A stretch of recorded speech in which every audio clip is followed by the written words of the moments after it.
Hello everyone, welcome to Vipedia. My name is Ankur Sharma. हम accountancy में NPO का topic कर रहे थे। नॉन प्रॉफिट ऑर्गेनाइजेशंस, ऐसी ऑर्गेनाइजेशन जो प्रॉफिट के लिए काम नहीं करती, उनका जो मेन मोटिव रहता है वो सोशल सर्विस होता है, सोशल वेलफेयर होता है। तो इसमें हमने लास्ट में बेसिक क्वेश्चंस किए थे। इसमें हमने ये किया था कि देखो, इनकम एंड एक्सपेंडिचर अकाउंट इसमें बनता है, बैलेंस शीट इसमें बनती है, और एक मेन जो बनता है वो रिसिप्ट एंड पेमेंट अकाउंट बनता है। इसमें से कुछ आइटम इसमें चली जाते हैं, कुछ आइटम इसमें चली जाते हैं। जो रेवेन्यू नेचर की होंगी वो यहाँ चली जाएंगी, जो कैपिटल नेचर की होंगी वो बैलेंस शीट में चली जाएंगी।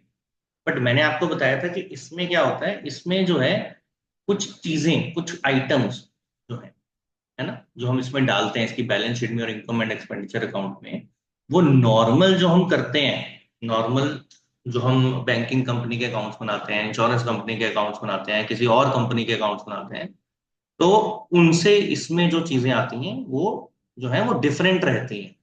वो वैसी नहीं होती हैं जैसे कि उसमें होती है। तो इसलिए हमें इनकी टर्म्स को थोड़ा सा सीखना होता है, और जो क्वेश्चंस भी आते हैं वो इनकी टर्मिनोलॉजी से रिलेटेड ही आते हैं ज्यादा। अभी तक जो भी किसी भी कॉम्पिटिटिव एग्जाम में जब भी आए हैं तो टर्मिनोलॉजी से रिलेटेड ही आए हैं। तो जैसे अब आपका ये पहला क्वेश्चन है, हम इसको स्टार्ट करें तो पहला क्वेश्चन कहता है which of the following is true. दोनों भी हो सकते हैं, ए एंड बी बोल रहा है, कोई ना हो दोनों में से, ऐसा भी हो सकता है। Purchase of crockery is a capital expenditure, entrance fee is a capital expenditure. ऐसे दो चीजें आपको दी हुई हैं, तो आपको क्या करना है, purchase of crockery is a capital expenditure.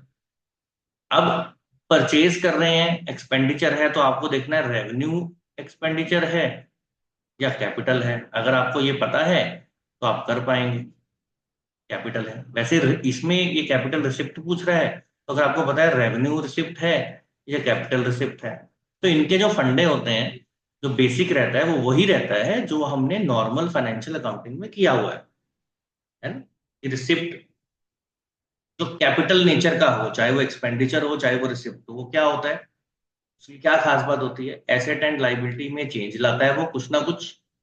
और दूसरा, वो वंस इन अ वाइल होता है और इसका इफेक्ट लॉन्ग रन में उसका इंपैक्ट रहता है, कैपिटल वाला, चाहे वो रेवेन्यू चाहे वो रिसिप्ट। अच्छा, जो रेवेन्यू वाली चीज होती है, ये कैपिटल, चाहे रिसिप्ट हो चाहे रेवेन्यू, कैपिटल रिसिप्ट हो चाहे कैपिटल आपकी एक्सपेंडिचर हो, उसमें एसेट एंड लाइबिलिटी में चेंज होता है, लॉन्ग टर्म इंपैक्ट होता है, और वंस इन अ वाइल ये ट्रांजेक्शन होती है। जो रेवेन्यू नेचर की होती हैं उनमें एसेट एंड लाइबिलिटी में कोई भी चेंज नहीं आता, ठीक है। और ये रीअकरिंग इन नेचर होती है, साल में कई बार होती है, और इनका जो बेनिफिट होता है वो शॉर्ट रन में मिलता है, 2-3 महीने, 4-5 साल, मैक्सिमम 1 साल। तो उन सभी को हम रेवेन्यू नेचर में डाल देते हैं। तो अब आपको इसके अकॉर्डिंग जो बाइफिकेशन हमने पहले की हुई है, उस जो हमने इसकी डेफिनेशंस पहले की है उसके बेसिस पे ही इनका सोचना है। तो परचेज ऑफ क्रॉकरी, क्रॉकरी एक एसेट होता है, तो आपका एसेट आ रहा है, एसेट बढ़ रहा है, पैसा जा रहा है, तो इट मींस एसेट में चेंज आ रहा है, तो कैपिटल इन नेचर है, ठीक है। ये स्टेटमेंट तो ट्रू हो गई। एंट्रेंस फी के रिगार्डिंग, अब ये एंट्रेंस फी नहीं है, इसको तो फिर भी आप जज कर देते कि क्रॉकरी जो है वो लॉन्ग रन के लिए यूज हो जाती है। पर एंट्रेंस फी जो है वो क्या होती है आपकी, आपको समझना है, कुछ नहीं क्वेश्चन में दिया तो आपको हमेशा कैपिटल रिसिप्ट माननी होती है, ठीक है। एंट्रेंस फी होती है, कभी जो नए मेंबर वगैरह हम इंक्लूड करते हैं तो उससे एंट्रेंस फी ले लेते हैं, तो उसको हमेशा आपको कैपिटल इन नेचर मानना है। तो इसके हिसाब से आपका ये both, both A and B वाला ऑप्शन जो है दैट इज ट्रू, ठीक है, बोथ ए एंड बी। अब जो नेक्स्ट चीज, नेक्स्ट क्वेश्चन है आपका, हम उस पर चलते हैं। तो यही इन्हीं चीजों पे बेस्ड आज आपके क्वेश्चंस हैं कि कैपिटल नेचर का क्या है, पीएनएल में क्या जाना चाहिए, एंड लाइक दैट। तो दूसरा है आपका क्वेश्चन ऑनोनोरियम से related. Honorarium paid to non profit organisation by non profit organisation to an non employee, कोई नॉन एम्प्लॉय है उसको हमें ऑनोनोरियम दिया, तो कैपिटल होता है, सॉरी कैपिटल नेचर का होता है, रेवेन्यू नेचर का होता है, रिकॉर्ड ही नहीं करना बुक्स में, जरूरत ही नहीं रिकॉर्ड करने की, भैया एम्प्लॉय को नहीं दिया तो रिकॉर्ड ही मत करो, या इनमें से कुछ भी नहीं करना। ये तीनों में से कोई आपको ऑप्शंस बताने हैं, सोचो आप क्या होता है। और तब तक मैं, ऑनोनोरियम का मतलब मालूम है क्या किसी को? अगर मालूम है तो बताओ, नहीं तो I will let you know. Honorarium क्या होता है, जब भी ये नॉन प्रॉफिट ऑर्गेनाइजेशन होती है तो इनको कई बार डॉक्टर्स को, है ना, जैसे पीजीआई से डॉक्टर्स बुलवा लिए, कोई गवर्नमेंट जो एसएमओ होते हैं उनको बुला लिया, ठीक है। कई बार सेलिब्रिटीज को बुलाना पड़ता है, कई बार इंजीनियर्स को बुलाना पड़ता है, कई बार सोशल एक्टिविस्ट को बुलाना पड़ता है, कई बार मोटिवेशनल लेक्चर्स के लिए बुलाना पड़ता है। तो ऐसे कई बार ये लोगों को बाहर से बुलाता हूँ। तो उनको जो भी हम कुछ देते हैं उसको ऑनोनोरियम कहा जाता है। ना ही सैलरी बोलते हैं, ना ही कमीशन बोलते हैं, ना ही कोई और वर्ड यूज करते हैं। ऑनोनोरियम कि उनको हम ऑनर कर रहे हैं, चाहे वो अमाउंट कम हो ज्यादा हो, doesn't matter, but we are paying a honorarium to, इनके ऑनर में हम उसको उनको कुछ पैसे दे रहे हैं, ठीक है। तो अब ऑनर में ये पैसे दे रहे हैं और ये चीजें रेगुलर बेसिस पे चलती रहती हैं। बंदा आएगा, पेमेंट लेगा, अपना काम करेगा, ऑनरिंग लेगा, अपना काम करेगा, एंड दैट विल फिनिश। और ऐसा बट ये चलता रहता है, कभी किसी तरह, कभी कोई कैंप लगा दिया, कभी सोशल वेलफेयर, कभी लंगर लगा दिया, कभी कंबल बांट दिया, ऐसे कुछ ना कुछ एक्टिविटीज चलती रहती हैं कई बार, है ना। तो हर एक एक्टिविटी के लिए कई बार आपको कुछ स्पेसिफिक पर्सन को बुलाना पड़ जाता है। तो ये रीअकरिंग इन नेचर है और इसका इम्पैक्ट ज्यादा नहीं, शॉर्ट रन नहीं होता है। तो ये रेवेन्यू नेचर की ट्रीट की जाएगी, ये आपको ध्यान रखना है। ऑनोरियम जो है वो उसको आप जो है वो रेवेन्यू नेचर का मानेंगे, कैपिटल नेचर का नहीं मानेंगे। बुक्स में रिकॉर्ड करेंगे क्योंकि अकाउंटेंसी करनी है, एक एक पैसे का हिसाब होता है। तो ऐसा नहीं कर सकते कि भाई मत करो रिकॉर्ड, नहीं, वो नहीं है ऑप्शन आपके पास, you have to record it. अब नॉन प्रॉफिट ऑर्गेनाइजेशन, अगला question, receives 10,000 as entrance fee of a new member, 20% of the fee is to be capitalized. What is the amount of fee needs to be shown in income and expenditure account? अब आपको समझना है, वैसे तो मैंने पिछले ही अभी दो एक पहले क्वेश्चन आपको बताया कि ये जो होता है एंट्रेंस फी, ये कैपिटल इन नेचर होती है। लेकिन वो क्वेश्चन में कुछ ना बताया हो, तब ऐसे बहुत सारे एक्सपेंसेस होते हैं जिनके बारे में कुछ ना कुछ मेंशन किया होता है। जैसे इसमें क्या हो, 20% जो है is to be capitalise, means balance sheet में डालेंगे सिर्फ लाइबिलिटी की तरह, और इनकम एंड एक्सपेंडिचर में बाकी की चली जाएगी 80%। क्वेश्चन में ऐसा बताया इसलिए, तो इनकम एंड एक्सपेंडिचर में क्रेडिट में चली जाएगी। तो अब इसकी कैलकुलेशन करनी है, कैलकुलेशन हम कर सकते हैं, 10,000 इंटू 80%, इट इज 8,000। तो बी इसका ऑप्शन हो जाएगा। पर पढ़ना ध्यान से है, क्या बोला है कि इनकम एंड एक्सपेंडिचर में क्या अमाउंट डालना है, या आपको बोला है कि बैलेंस शीट में क्या अमाउंट डालना है, उसके अकॉर्डिंगली आंसर होगा। तो क्वेश्चन ध्यान से पढ़ना है, तो आसान ही, पर पढ़ना ध्यान से। ये नहीं क्वेश्चन इजी देख के गलत टिक लगा दिया। तो क्वेश्चन हमेशा ध्यान से रीड करना है, ठीक है जी। अब नेक्स्ट चलते हैं हम। नेक्स्ट में फिर आपको कुछ चीजें दी हुई हैं, जैसे कि आपको दिया हुआ है locker rent received, endowment fund receipt, advertisement year book, advertisement in year book, A and C. आपसे पूछा है which of the following is not a capital receipt, इनमें से कौन सी है जो कैपिटल रिसिप्ट नहीं है, ये आपको क्वेश्चन में बोला हुआ है। तो कौन सा है, देखो, लॉकर रेंट रिसीव किया, एंडोमेंट फॉर्म, एडवर्टाइजमेंट करी हमने, ईयर बुक निकलती है इनकी, एक एनजीओ एनपीओ की ना। तो जो ईयर बुक है उसमें जो ऐड कराने के पैसे इकट्ठे हुए उनके पास, लोग ऐड देते हैं ना उसमें, तो एडवर्टाइजमेंट के वो पैसे इकट्ठे हुए, तो ये भी रिसिप्ट है, ये भी रिसिप्ट है, ये भी रिसिप्ट है। आपको देखना कौन सी कैपिटल इन नेचर है और कौन सी नहीं है, ये डिस्टिंग्विश करना। तो एंडोमेंट फंड, जिस भी चीज में फंड लग गया वो तो हमेशा और हमेशा क्या रहती है, हमेशा और हमेशा कैपिटल नेचर की ही होती है, ये ध्यान रखना है। तो ये तो कैपिटल रिसिप्ट है, आपसे पूछा नॉट अ कैपिटल रिसिप्ट, और ये चेक करना पड़ेगा। लॉकर रेंट रिसिप्ट, किसी भी तरह का रेंट शॉर्ट टर्म ही होता है, तो ये भी, ये कैपिटल रिसिप्ट नहीं है। एडवर्टाइजमेंट इन ईयर बुक, ये भी काम चलता रहता है, इसका भी इंपैक्ट शॉर्ट टर्म ही है, तो बहुत ज्यादा अमाउंट तो आएगा नहीं एडवर्टाइजमेंट इन ईयर बुक। तो ये भी आपकी क्या है, ये भी आपकी कैपिटल रिसिप्ट नहीं है। तो आंसर आपका रहेगा ए एंड सी बोथ। ध्यान से इसकी टर्म्स को ध्यान से पढ़ना है। एडवर्टाइजमेंट का ये नहीं मान लेना कि एडवर्टाइजमेंट हमने करी है, एक्सपेंस नहीं है ये, हमारा रिसिप्ट ही है, रेवेन्यू रेवेन्यू रिसिप्ट है, ये ध्यान रखना, ठीक है। एडवर्टाइजमेंट देख के ये नहीं समझ लेना कि ये जो है एक्सपेंस है, ठीक है, कि हमने की होगी, ऐसा नहीं समझ लेना, ठीक है। तो अभी तक के क्वेश्चंस जो है हमने किए, ठीक है, 4 क्वेश्चंस। तो ये ज्यादातर हमारे बेस्ड इसी के ऊपर है कि कौन सी चीज जो है वो रेवेन्यू और कैपिटल ज्यादातर इसमें होगी, और इसमें कुछ टर्म्स से ही रिलेटेड। अगर एनपीओ में आपने टर्म समझ ली फिर मुश्किल नहीं है, बैलेंस शीट तो बनाने आती है हमें, या बैलेंस शीट बनाने में तो प्रॉब्लम नहीं आएगी, बस टर्म्स देखनी पड़ती हैं कौन सी आपको करनी है और कौन सी आपको कौन सी आपकी जो है टर्म्स जो है कैपिटल में कैपिटल नेचर की है, कौन सी आपकी रेवेन्यू नेचर की है, कौन सी बैलेंस शीट में जाएगी, कौन सी आपकी इनकम एंड एक्सपेंडिचर में जाएगी। अब अगला question, 10,000 received as annual membership subscription, out of this 2,000 pertaining to previous year accounting year. 10,000 मिला था, इसमें से 2,000 जो है वो पिछले साल का है, ठीक है।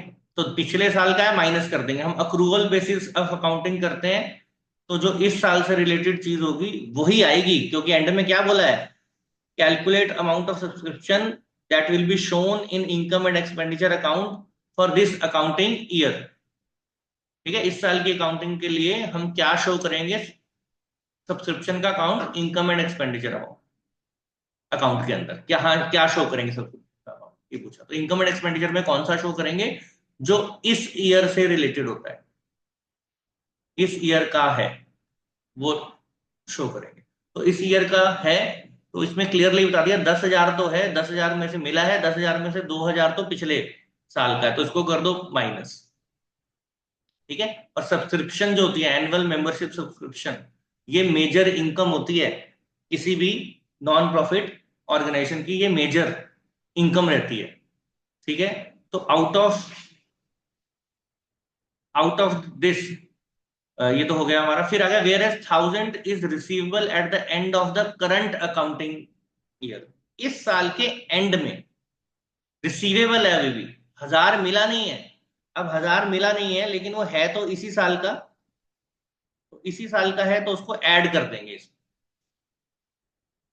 तो अब ये एडजस्टमेंट्स करने के बाद जो अमाउंट आएगा, जैसे 9,000, वो आपका जो है इस साल नोट करेंगे इनकम एंड एक्सपेंडिचर अकाउंट के अंदर। ठीक है, और सब्सक्रिप्शन इनकम है तो इसलिए कहाँ चली जाएगी, ये आपकी जो सब्सक्रिप्शन है ये चली जाएगी क्रेडिट में।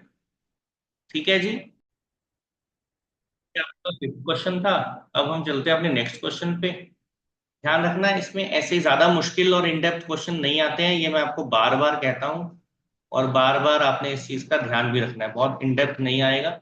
तो जिस तरह के क्वेश्चंस मैं आपको कराता हूँ अराउंड अबाउट उसी के आसपास के क्वेश्चंस आपको आएंगे। ऐसा नहीं होगा कि बहुत ज्यादा एक्सेप्शनल या बहुत ज्यादा मुश्किल क्वेश्चन आपको आ जाएंगे, ऐसा नहीं होगा कभी भी। तो अब आपका नेक्स्ट क्वेश्चन कहता है कि which of the following is not mentioned in balance sheet of a non profit organisation. Balance sheet of a non profit organisation, normal balance sheet नहीं पूछी है, नॉन प्रॉफिट ऑर्गेनाइजेशन की बैलेंस शीट में जो है इनमें से कौन सी टर्म है जो यूज नहीं होगी, एसेट नहीं यूज होगा, लाइबिलिटी नहीं यूज होगी, डेट नहीं यूज होगा, ओनर की इक्विटी वर्ड है ये यूज नहीं होगा, इनमें से कौन सा ऐसा वर्ड है जो नहीं यूज होगा, बता दो फटाफट से, ये तो मुश्किल नहीं है। आई थिंक अब तक तो आपको पता होना चाहिए कि कौन सी टर्म यूज हो गई, कौन सी टर्म इसमें यूज नहीं होगी। अब तक तो आपको क्लियर हो जाना चाहिए इस चीज के बारे में। तो मालूम है, फटाफट से बता दो। एसेट तो हमें मालूम ही है क्या होता है, लाइबिलिटीज भी हमें मालूम है, डेट और लाइबिलिटीज कुछ कह सकते हैं एक ही जैसी बातें होती हैं, है ना। डेट और लाइबिलिटी वर्ड में तो ज्यादा डिफरेंस नहीं है, ओनर इक्विटी, बट इसमें से कौन सी टर्म जो है वो यूज नहीं करते, आपको ध्यान रखना है। एनपीओ में कोई भी ओनर नहीं होता, मेंबर होते हैं सारे, their member, there is no owner, तो ओनर इक्विटी वर्ड यूज नहीं करते। इसकी जगह अगर कैपिटल शो करना होता है या फंड को शो करना होता है, वो कैपिटल फंड से हम रिप्रेजेंट करते हैं। तो ओनर इक्विटी जो वर्ड है वो इसके अंदर बिल्कुल ही नहीं यूज होगा, इसका आपको ध्यान रखना है। ठीक है, अब नेक्स्ट क्वेश्चन पे हम चलते हैं। नेक्स्ट क्वेश्चन आपका जो है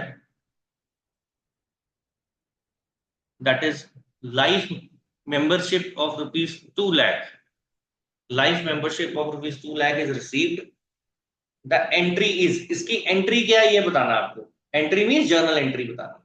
और ये तो बड़ा आसान है, फटाफट से बताओ। लाइफ मेंबरशिप फी क्या होती है, ये हमने लास्ट क्लास में भी शायद इसके रिगार्डिंग कुछ किया था। लाइफ मेंबरशिप फी क्या होती है, ये कैपिटल रिसिप्ट होती है। अब कैपिटल रिसिप्ट होती है तो कहाँ जाएगी, बैलेंस शीट में जाएगी एज अ लाइबिलिटी। ये तो होगी इसकी डिस्क्रिप्शन। अब उसकी जर्नल एंट्री क्या करेंगे वो देखना है।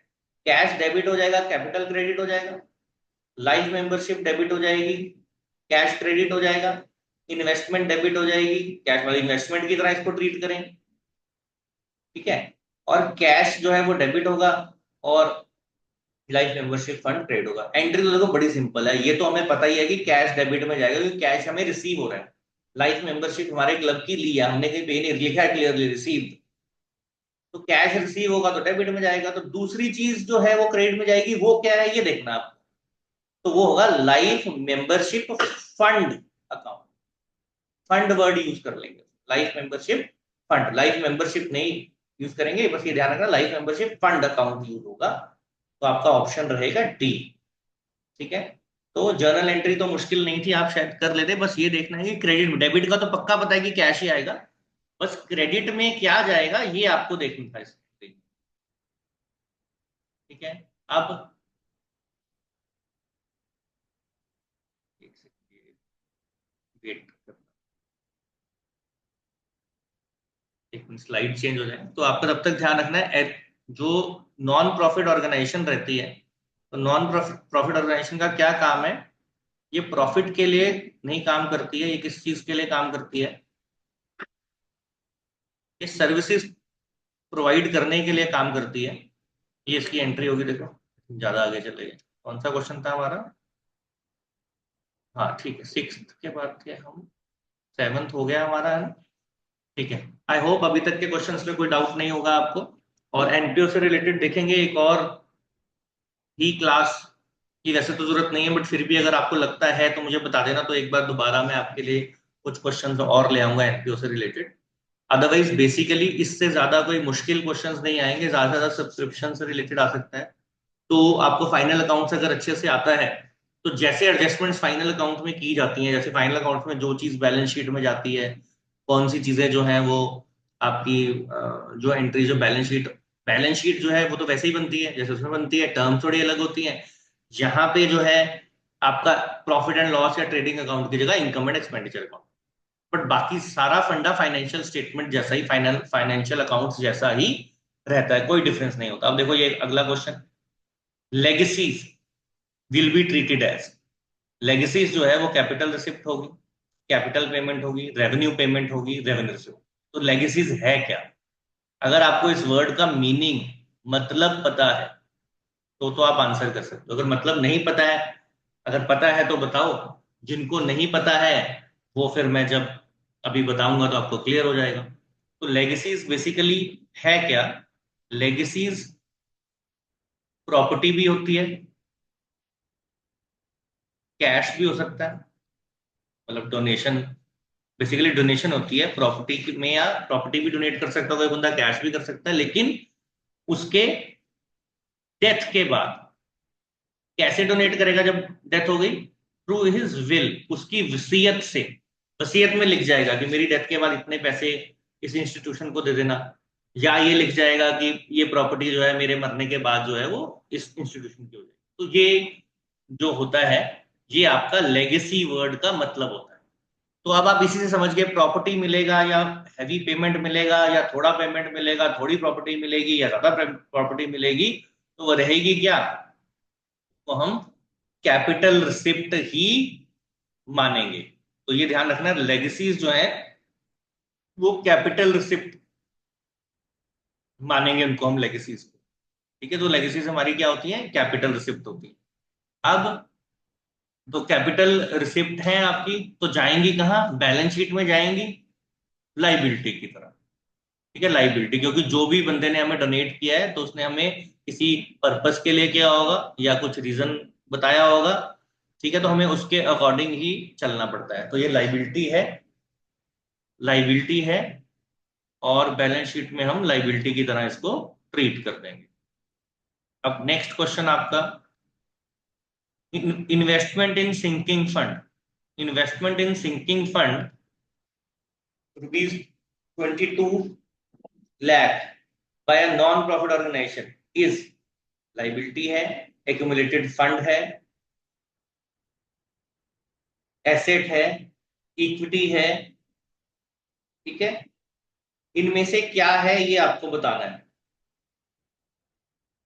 इन चारों में से क्या चीज है। इन्वेस्टमेंट इन सिंकिंग फंड, ठीक है। अब सिंकिंग फंड लिखा है तो कंफ्यूज नहीं होना उसमें। इन्वेस्टमेंट इन सिंकिंग फंड है, तो इन्वेस्टमेंट इन सिंकिंग फंड अब लाइबिलिटी एक्यूमुलेटेड फंड है, एसेट है, इक्विटी है। तो इक्विटी तो बिल्कुल भी नहीं है, ठीक है। इक्विटी का मतलब होता है ओनर, शेयर कैपिटल, ऐसी चीज, तो वो तो नहीं है ये, है ना। अब एसेट है, एक्यूमुलेटेड फंड है, लाइबिलिटी है, सिंकिंग फंड। अब ऐसे मैंने बोला किसी भी तरह का फंड है, पर यहाँ लिखा है इन्वेस्टमेंट इन सिंकिंग फंड, मतलब हमने पैसा इन्वेस्ट किया सिंकिंग फंड। नॉर्मली किसी भी तरह का नॉर्मली जो फंड्स होते हैं वो ज्यादातर लाइबिलिटीज होते हैं, लेकिन यहाँ पे हमने इन्वेस्ट किया है किसी किसी फंड में, जैसे हम म्यूचुअल फंड्स में इन्वेस्ट कर देते हैं, तो वो फंड हमारी लाइबिलिटी नहीं है, वो एसेट है। लेकिन हमारी कंपनी के किसी फंड में कोई इन्वेस्ट करेगा, या हम अपनी कंपनी में अपने प्रॉफिट से कोई फंड क्रिएट करेंगे, तो वो हमारी लाइबिलिटी होगी कि उससे कुछ ना कुछ काम करना होगा, तो this is an asset. Liability नहीं लिख देना इसको, ठीक है। Investment in a sinking fund, हम किसी और फंड में इन्वेस्टमेंट कर रहे हैं, ये किसी भी तरह का सिंकिंग फंड का एग्जैक्ट मीनिंग की डिटेल में अभी मैं नहीं जाऊंगा, ठीक है। तो ये आपको समझना है, किसी भी तरह की इन्वेस्टमेंट है, सिंकिंग फंड में हो, म्यूचुअल फंड में हो, शेयर्स में हो, डिवेंचर्स में हो, दूसरी कंपनी में है, तो हमारा एसेट है। हमारी कंपनी में कोई करेगा, है ना, तो हमारी कंपनी में करेगा तो हमारी रिसिप्ट हो जाएगी, वो यहाँ तो हमने पे किया है, वहां पे हमारी रिसिप्ट हो जाएगी, रिसिप्ट हो जाएगी तो उसके अगेंस्ट हमारी लाइबिलिटी क्रिएट हो। इस चीज का आपको ध्यान रखना है। अब नेक्स्ट क्वेश्चन आपका देखो, what is the primary, what is, अच्छा, which of the following is not correct, important, not correct about non profit organisation. Non profit organisation के बारे में इनमें से कौन सी चीज है जो ठीक नहीं है, जो सही नहीं है, ये आपको बताना है। देखो, आप ये क्वेश्चन में देखो, पहले रीड कर लेते हैं। Primary motive of such organisation is to provide service, service provide करती है। The net result shown by income and expenditure account is either surplus or deficit, दूसरा लाइन हमारी होगी। Surplus or deficit is distributed among its members. Financial statement such as of such organisation include receipt and payment account, income and expenditure account, balance sheet, ठीक है। तो non profit organisation के बारे में सबसे पहले तो मैंने आपको यही चीज बताई थी कि रिसिप्ट एंड पेमेंट अकाउंट बनता है। इस रिसिप्ट एंड पेमेंट अकाउंट के बाद हम एक इनकम एंड एक्सपेंडिचर अकाउंट बनाते हैं और एक बैलेंस शीट बनाते हैं। तो ये हो गई सारी की सारी अकाउंटिंग स्टेटमेंट्स जो ऑर्गेनाइजेशन बनाती है, फाइनेंशियल स्टेटमेंट। तो ये वाली स्टेटमेंट तो हो गई ट्रू, है ना। और बाकी जो है प्राइमरी मोटिव जो है इसका क्या है, सर्विस प्रोवाइड करना है, प्रॉफिट अर्न करना तो नहीं है ना। क्या होता है, नॉन प्रॉफिट ऑर्गेनाइजेशन है, प्रॉफिट के लिए काम नहीं कर रही है, क्या कर रही है, सर्विस प्रोवाइड कर रही है। कुछ कैंप्स लगा देती है ना, फ्री कैंप्स लगा दिए, चाहे डेंटल लगा दिया, चाहे आई चेकअप लगा दिया, कोई अवेयरनेस प्रोग्राम्स कर दिए, कभी कंबल बांट दिए, है ना। सर्दियां होती है, अभी आप देखोगे बहुत सारे लोग कंबल बांटते हैं, उनमें ये इंस्टीट्यूशन भी बांटती हैं। या वुमेन एम्पावरमेंट पे कुछ काम कर दिया, सिलाई सेंटर्स खोल दिए, आजकल कंप्यूटर सेंटर, स्किल इंडिया के अंडर कंप्यूटर सेंटर्स खोल देती हैं कई, है ना। फंडिंग के साथ गवर्नमेंट भी करता है, आजकल प्राइवेट सेक्टर सीएसआर के अंडर भी काफी एनजीओ खुल रही हैं, तो वो प्रॉफिट के लिए काम नहीं कर रहे, वो सर्विस के लिए काम कर रहे हैं। तो ये स्टेटमेंट भी ट्रू होगी आपकी। Primary motive of organisation is to, such organisation is to provide service, service provide कर रहे हैं। अब इसमें ये सर्विस जब की बात हम कर रहे हैं, तो सर्विस का मतलब इसमें सोशल सर्विस से है, ये नहीं कि सर्विस के बदले पैसे लेने हैं, ये मतलब नहीं है, ठीक है। ये आपको कैसे पता लग जाएगा, ऊपर लिखा है नॉन प्रॉफिट ऑर्गेनाइजेशन, तो उससे आपको ये चीज कैसे मतलब समझ लेनी है कि सर्विस का मतलब यहाँ पे ये नहीं है सर्विस के अगेंस्ट पैसे लिए, सोशल सर्विस की बात कर रहे हैं। फिर net result shown by income and expenditure account is इधर सरप्लस और डेफिसिट, ये भी ठीक है। मैंने बताया था आपको, इनकम एंड एक्सपेंडिचर अकाउंट बनाते हो आप, तो इनकम एंड एक्सपेंडिचर अकाउंट में अगर इनकम ज्यादा हो तो यहाँ आएगा, और अगर एक्सपेंडिचर ज्यादा हो तो इस तरफ आएगा आंसर। तो आंसर होगा क्या, प्रॉफिट या लॉस नहीं होता, प्रॉफिट के लिए काम तो कर ही नहीं रही है, तो प्रॉफिट या लॉस टर्म यूज नहीं करते हैं, क्या यूज करते हैं, surplus or deficit term use करते हैं, ये भी ट्रू। तो बची एक लौती ये सी, सी क्या हो गई, फॉल्स, ठीक है, surplus or deficit is distributed among its members, ये फॉल्स।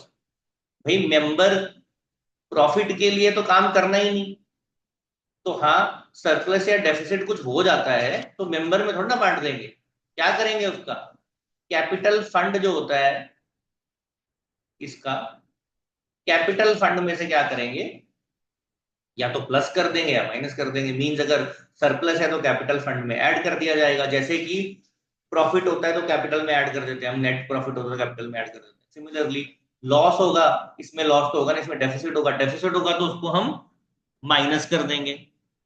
ठीक है, तो एन ये एनपीओ से रिलेटेड हमने क्वेश्चंस किए आज, ठीक है, पिछली क्लास में भी किए, अभी भी इफ यू वांट कि हम जो है इससे और क्वेश्चंस अगर आप चाहते हैं प्रैक्टिस करना चाहते हैं तो मुझे आप बता सकते हैं। अदरवाइज नेक्स्ट टॉपिक से किसी और टॉपिक से जो है मैं आपके लिए क्वेश्चंस जो है वो चूज करके लेके आऊंगा नेक्स्ट, जब हम मिलेंगे नेक्स्ट क्लास में, तो फर्दर देखते हैं कुछ रेशोज या कोई फाइनेंशियल स्टेटमेंट से रिलेटेड कर सकते हैं या कोई और टॉपिक भी use, I will consignment joint venture, I will see कि कौन सा ज्यादा इंपॉर्टेंट है आपके जो आपका एग्जाम है उसके पॉइंट ऑफ व्यू से। तो इसमें आपने एनपीओ के अंडर जो भी हमने कुछ किया, तो इसमें खास बात क्या है, खास बात ये जो आपके ध्यान एक नटशेल कर देते हैं, रिसिप्ट एंड पेमेंट अकाउंट बनता है मेन, इसमें कैश बुक की तरह होता है, सारी की सारी रिसिप्ट इसमें आ जाती हैं, चाहे वो फिर कैपिटल नेचर की हो, चाहे वो फिर रेवेन्यू नेचर की हो, सारी की सारी पेमेंट इसमें आ जाती हैं, चाहे वो कैपिटल नेचर की हो, चाहे वो रेवेन्यू नेचर की हो। फिर इस अकाउंट में से दो अकाउंट बनाए जाते हैं मेजरली, एक इनकम एंड एक्सपेंडिचर अकाउंट, एक आपकी बैलेंस शीट। तो जितनी भी इसमें से कैपिटल नेचर की चीजें हैं वो सारी की सारी कहाँ चली जाएंगी, बैलेंस शीट। जैसे जो कैपिटल रिसिप्ट है वो बैलेंस शीट में लाइबिलिटी की तरफ चली जाएगी, और जो आपकी कैपिटल जो आपकी पेमेंट्स हैं, एक्सपेंडिचर है, वो आपका बैलेंस शीट में एसेट की तरफ चला जाएगा।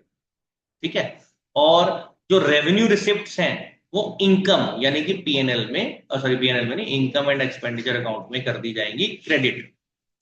और जो आपकी जो आपकी बची एक चीज, क्या बची, रेवेन्यू एक्सपेंडिचर, रेवेन्यू एक्सपेंडिचर जो है वो डेबिट में चला जाएगा इनकम एंड एक्सपेंडिचर अकाउंट। ये नहीं समझना इनकम एंड एक्सपेंडिचर अकाउंट है तो भैया डेबिट में इनकम होगी और क्रेडिट में एक्सपेंडिचर होगा, ऐसा नहीं है। डेबिट में डेबिट में उसका जो है तो एक्सपेंस ही रहता है, जैसे प्रॉफिट एंड लॉस अकाउंट होता है सेम वैसे ही होता है, डेबिट में सारे एक्सपेंसेस, क्रेडिट में सारी इनकम्स। तो ये जो है आपका एनपीओ से रिलेटेड हमने जो है क्वेश्चंस जो हमने जितने भी करने थे वो हमने जो है डिस्कस कर लिए, कुछ बेसिक भी मैंने आपको बता दिया। आई होप आपके लिए सेशन जो है इंफॉर्मेटिव रहा होगा, यू वुड हैव लर्नड, है ना।